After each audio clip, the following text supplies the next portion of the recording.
नमस्कार दोस्तों, स्वागत है आप सभी का आज के मुख्य समाचार के इस वीडियो में। जी हां दोस्तों, मोदी सरकार की तरफ से बड़ी और महत्वपूर्ण खबर की अपडेट निकल कर आ रही है, जिसकी सटीक जानकारी हम आपको इस वीडियो में देंगे। बस आप इस वीडियो के साथ अंत तक बने रहें।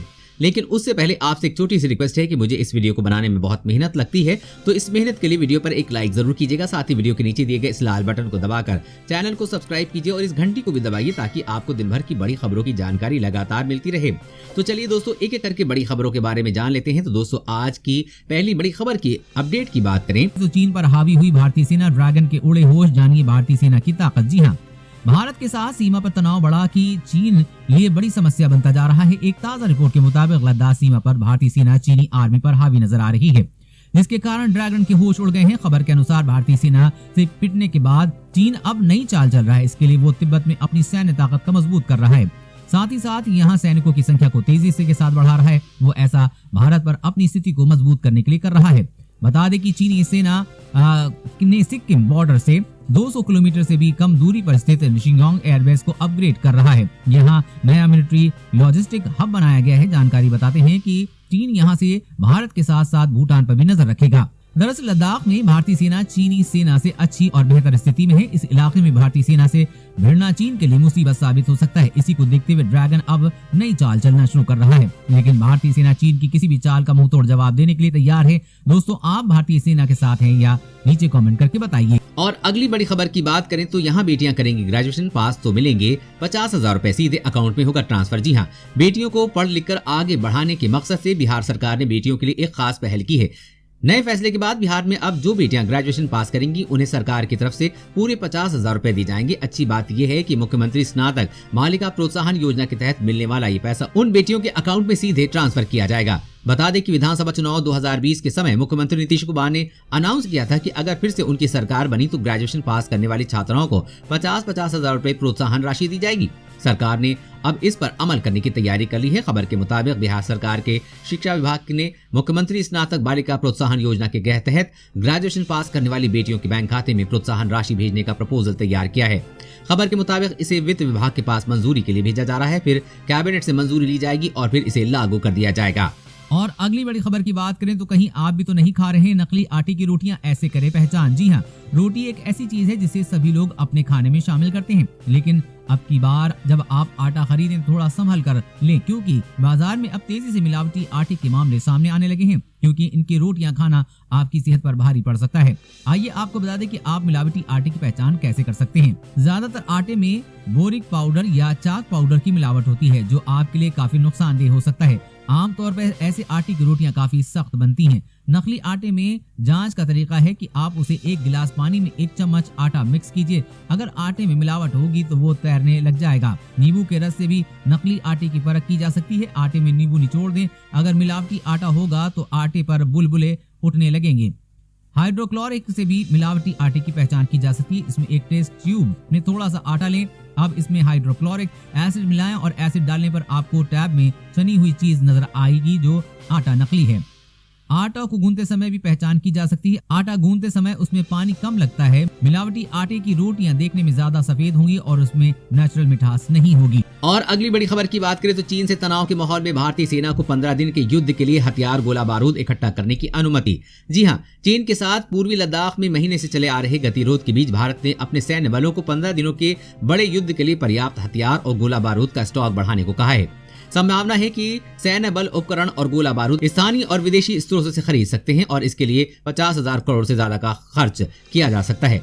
इससे पहले सैन्य बल 10 दिनों तक के युद्ध के बराबर हथियार और गोला बारूद का संग्रह रखते थे, लेकिन इस बार न्यूनतम 15 दिनों के लेवल पर कर दिया गया है, ताकि चीन और पाकिस्तान की ओर से दो फ्रंट पर युद्ध की स्थिति से सैन्य बल तैयार रहें।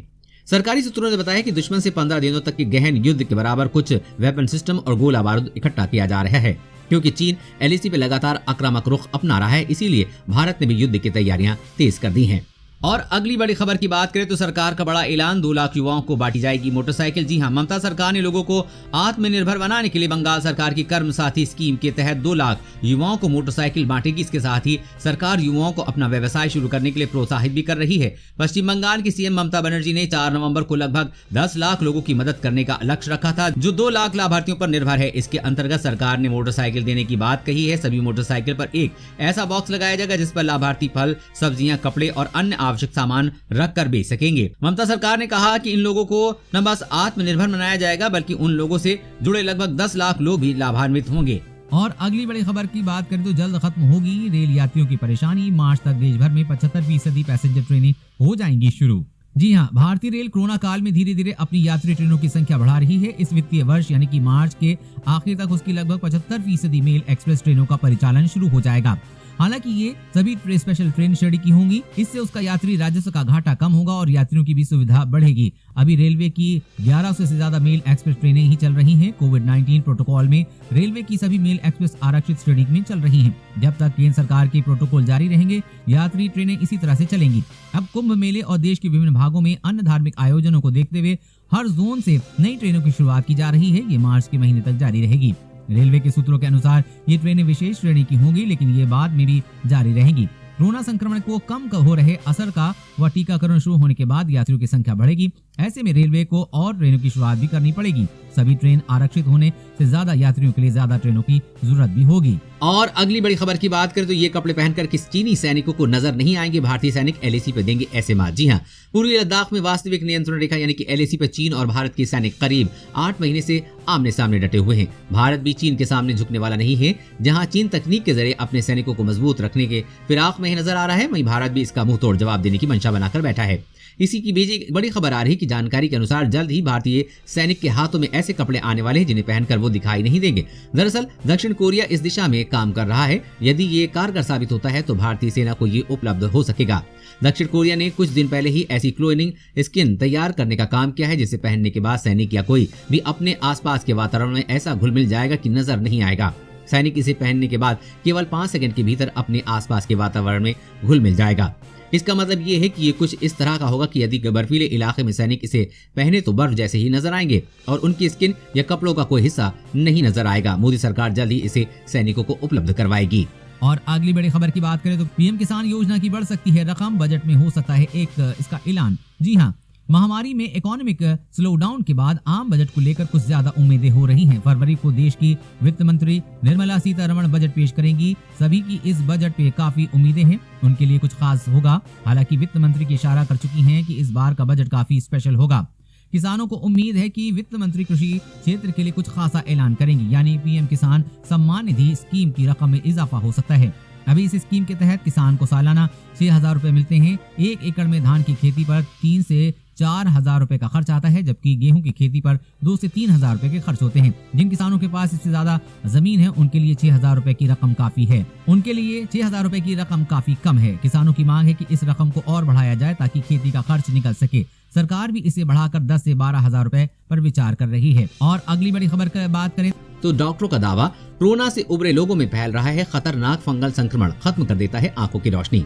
जी हाँ, देश की राजधानी के प्रतिष्ठित सर गंगाराम अस्पताल के डॉक्टर्स ने दावा किया है कि कोविड-19 से उबर रहे कई लोगों में दुर्लभ और जानलेवा फंगल संक्रमण पाया जा रहा है। इसके चलते उनमें से लगभग आधे लोगों की आंखों की रोशनी खत्म हो गई है। अस्पताल के अधिकारियों ने सोमवार को ये दावा किया। उन्होंने कहा कि अस्पताल के आंख, नाक, कान, गला चिकित्सकों के सामने बीते 15 दिन में ऐसे 13 मामले आए हैं। डॉक्टर्स ने कहा है कि ये चिंताजनक समस्या दुर्लभ है। उन्होंने कहा कि कोविड-19 से होने वाला फंगल संक्रमण नई बात है। अस्पताल ने एक बयान में कहा है कि बीते 15 दिन में ईएनटी चिकित्सकों के सामने कोविड-19 के चलते फंगल संक्रमण के शिकार 13 मामले सामने आए हैं, जिनमें से 50% मामलों में रोगियों की आंखों की रोशनी चली गई है। बता दें कि कोरोना वायरस धीरे धीरे घातक होता जा रहा है। और अगली बड़ी खबर की बात करें तो लद्दाख से 10,000 सैनिक हटाकर माइंड गेम खेल रहा है चीनी ड्रैगन, भारत के लिए चिंता का सबब। जी हाँ, पूर्वी लद्दाख में पिछले कई महीने से चल रहे तनाव के बीच चीन ने एलएसी से अपने 10,000 सैनिकों को हटा लेने का दावा किया है। चीन के अखबार साउथ चाइना मॉर्निंग पोस्ट ने चीनी सेना के सूत्रों के हवाले से बताया कि भीषण सर्दी के इस मौसम में जंग की संभावना कम होने की वजह से चीनी सेना को भारत से लगी विवादित सीमा से हटाया गया है। रिपोर्ट में कहा गया है कि सभी सैनिक सेना के वाहन में गए ताकि भारतीय पक्ष उन्हें देख सके और उनकी पुष्टि कर सके। शिंगजियांग और तिब्बत मिलिट्री क्षेत्र में तैनात किए गए थे। भारतीय सेना ने भी माना है कि चीनी सैनिक वापस गए हैं। हालांकि भारतीय सेना ने कहा है कि अभी तक तनाव वाले इलाकों से कोई चीनी सैनिक नहीं हटा है। इन जगहों पर गत वर्ष 5 मई से तनाव बना हुआ है। इसी के साथ ही आपको बता दें कि चीनी सेना के अंतिम पोस्ट तक धातु की रोड बना ली है और पूरे एलएसी पर अनवाइज्ड लैंड ग्राउंड बना लिया है। चीन के पास अब इतनी क्षमता है कि वो मात्र 1 सप्ताह के अंदर अपनी पूरी सेना को तैनात कर सकता है। उधर भारतीय सेना के योजनाकारों के मुताबिक चीन के इसी खतरों को देखते हुए इंडियन आर्मी पूर्वी लद्दाख में यथास्थिति को बहाली तक पूरी तरह से अलर्ट रहेगी। दोस्तों आज की खबरों में बस इतना ही। इसी तरह हर रोज काम की खबरें जानने के लिए आप हमेशा हमारे साथ जुड़े रहें। हमारे साथ जुड़ने के लिए वीडियो के नीचे दिए गए इस लाल बटन को दबाइए, ताकि साथ ही इस घंटी को भी दबाइए, ताकि आपको हर खबर की सटीक जानकारी मिल सके।